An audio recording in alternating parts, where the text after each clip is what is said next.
आज का जो ये था चैप्टर था कि जीवन और भगवान, ये आज का चैप्टर था, जीवन और भगवान, जिसके विषय में राम मल्लाह जी ने बहुत ही विस्तार से चर्चा किया। तो मैं विस्तार में नहीं जा करके थोड़ा मैं कहूँगा कि भगवान कौन है। भगवान वो है जो हमको जीवन देता है। जीवन कौन देता है? जो हिंदू धर्म में जितने भगवान बनाए गए हैं, क्या वो लोग हमको जीवन देता है? जीवन के लिए 5 जो है चीज़ें महत्वपूर्ण है। जैसे हिंदू धर्म का ही मानिए, उसमें बोले हैं छित जल पावक गगन समीरा पंच तत्व मिल अधम शरीरा। इस शरीर को अधम बोले हैं।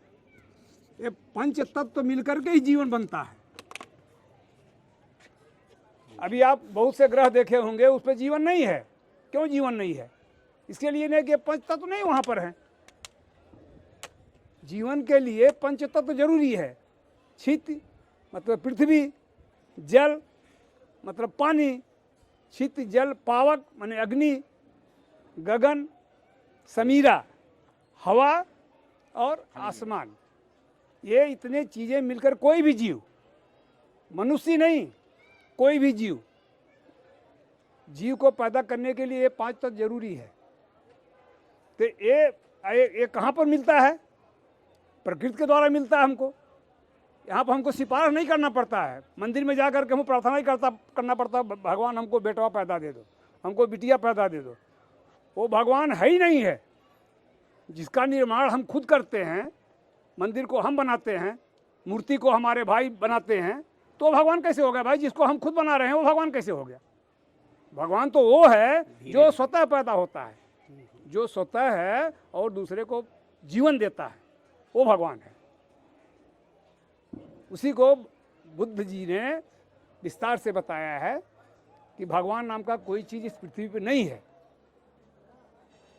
बोलते रहिए। जो है वह स्वयं प्रकृति है। प्रकृति हमारा भगवान है। प्रकृति हमारा भगवान हवा है, हमारा भगवान पानी है, हमारा भगवान सूर्य है, हमारा भगवान आसमान है। तो जिसको मिलकर के ये जीवन बनता है। और हिंदू धर्म में, हिंदू धर्म तो बना ही है एक खड़ा लकीर पर ऊपर है कि सबसे ऊपर जो है ब्राह्मण है, फिर उसके नीचे क्षत्रिय है, उसके नीचे वैश्य है, बाकी जो बचा वो शूद्र है। असमानता पर आधारित है, खड़ा लकीर है। ये संविधान जब से आया है, भारत का जो संविधान आया है, वो लकीर को आड़ा कर दिया है। इसमें समानता हो गया है, सब एक बराबर हो गए हैं। इसमें न क्षत्रिय है, न ब्राह्मण है, न शूद्र है, न कोई कुछ है। सबके लिए एक ही कानून है। सबके लिए एक ही कानून है। सब मनुष्य ये सबको समान अधिकार देता है। हिंदू धर्म जो है वो अधिकार देता है जन्म से। जिस जन्म में आप पैदा हो गए हैं, जिस धर्म में आप पैदा हो गए हैं, उसी को, धर्म को भी देखिए वो जातियों बांट दिया है। धर्म भी जो है जातियों बांट दिया कि अपने तुम पड़े रहो, बाहर मत निकलो। बाहर निकलेगा तुम सोचेगा। इसके लिए जो है खाली शिक्षा का अधिकार ब्राह्मणों को था, उसके बाद कुछ शिक्षा का अधिकार क्षत्रियों को था, उसके बाद मामूली शिक्षा का अधिकार वैश्य को ऊपर था। जितने शूद्र थे उनको अधिकार ही नहीं था शिक्षा का। कोई चीज़ का जानकारी के लिए शिक्षा चाहिए। अभी कबीर साहब ने बताया है, या तो आप पढ़ करके शिक्षा ले सकते हैं या सत्संग करके शिक्षा ले सकते हैं। उसी को तुलसीदास ने लिखा है, हिंदू धर्म के हिसाब से लिखा है कि 60 सुधर ही सत्संगत पाई, पारस परस कुधात सुहाई। या तो आप सत्संगत, अच्छे संगत में बैठ करके, जैसे कहीं प्रवचन हो रहा है, भाषण हो रहा है, सेमिनार हो रहा है, वहाँ जा कर के आप शिक्षा ग्रहण कर सकते हैं, या किताब से पढ़ करके शिक्षा ग्रहण कर सकते हैं। तो ये बाउंडेशन लगा दिए थे कि ये तुमको पढ़ने का अधिकार ही नहीं। इसके लिए जो है ये गुलामी रहे। जिस दिन गुलामों को ये एहसास हो जाए कि हम गुलाम हैं, उसी दिन जो गुलामी के बेड़ियों को तोड़ डालेंगे। लेकिन जब एहसास ही नहीं होने देंगे तो कैसे गुलामी की बेड़ी तोड़ेंगे भाई?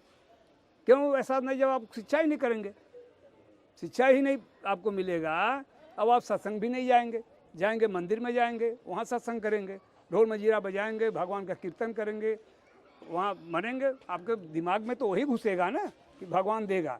अरे भाई, भगवान नहीं कुछ देगा न लेगा। भगवान जब है ही नहीं है अभी आप देखिए बड़े बड़े मंदिरों में कितना बलात्कार हो रहा है, रखेल रख रहे हैं।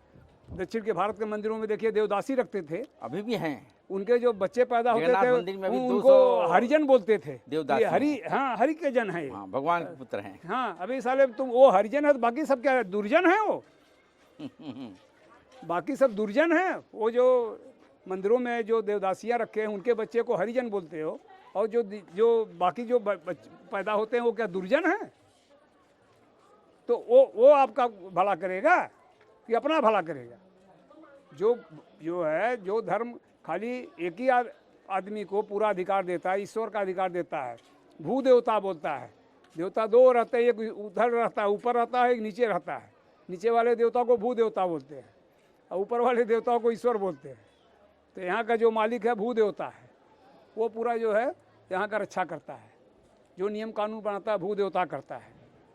तो हम तो अभी निषाद भाइयों को, निषाद समाज को या पूरे बैकवर्ड समाज को यही बोलना चाहूँगा कि ये लक्ष्मी का पूजा देखिए, अभी ये लक्ष्मी का चल रहा था, जितना दुनिया भर का लक्ष्मी का मूर्ति बैठाकर पूजा कर रहे हैं। अभी आप ही सोचिए, यहाँ पर भारत में हिंदू धर्म में जितने देवी देवता हैं सब यहाँ पर लक्ष्मी हैं, वो धन की देवता हैं। लक्ष्मी मतलब जितनी भी धन संपत्ति लक्ष्मी पूजा करेंगे वो धन संपत्ति मिल जाएगा। सरस्वती हैं, विद्या की देवी हैं, उनका पूजा करोगे, उनका पूजा करोगे तो विद्या मिल जाएगी पूरा जो है। मिलता है क्या? लेकिन कुबेर हैं, उनका पूजा करोगे जितना धन चाहिए वो दे देंगे। विश्वकर्मा हैं, इंजीनियरिंग का डिग्री लिए हैं, इंजीनियरिंग चाहिए आपको, पढ़ाई करने की जरूरत नहीं है, विश्वकर्मा पूजा करिए। आपको डॉक्टर बन जाओगे, इंजीनियर बन जाओगे, पायलट बन जाओगे। अरे भाई अब हकीकत में आप देख रहे हो ना, डॉक्टर बनने के लिए पहले तो इंट्रेंस एग्जाम देना पड़ता है। इंट्रेंस एग्जाम देने के लिए MBBS करना पड़ता है, डिग्री मिलता है, तब जा करके वो डॉक्टर बनता है। पायलट बनने के तो फिर उसमें ये देवी का कहाँ से रोल आ गया? ये विद्या का देवी सरस्वती, उसका रोल कहाँ से आ गया भाई? या पैसा कमाने के लिए आप बिजनेस, घर द्वार छोड़ करके बिजनेस करते हो, नौकरी करते हो, जब जाके पैसा आता है कि घर बैठे लक्ष्मी का पूजा करो ना, मूर्ति ये सारा बड़ा मूर्ति बना दो ना, पहाड़ बना मूर्ति बना दो, देखो कितना लक्ष्मी आ जाएगा। और नहीं तो कांवड़ ढोने चले जाते हो। ये जितने कांवड़ ढोने वाले हैं वो सब छोटे वर्ग के ही है, OBC ही वर्ग के हैं।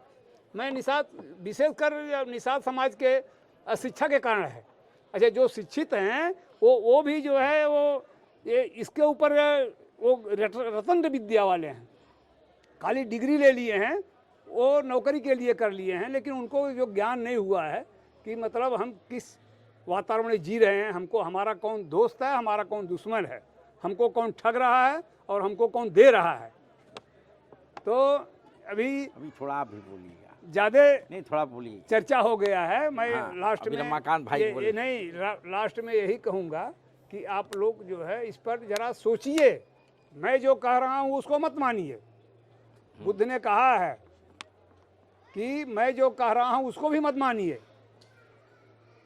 पहले कोई चीज़ बोलता उसको सुनिए, ध्यान से सुनिए, उसके बाद उस पर गुनिए, मनन करिए, आपको जो अच्छा लगता है उसको करिए, दिमाग लगाइए, दिमाग लगाइए, तब जा कर के आप सोचेंगे। जब सोचेंगे ही नहीं, खाली सुनी सुनाई बातों पर जो रह जाएंगे, तो आपके दिमाग में वही रहेगा, जो आपके है वही रहने वाला है।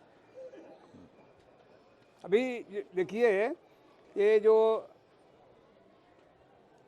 बुद्ध ने बोला है और उसका अनुकरण करते हुए जो है हमारा जो एक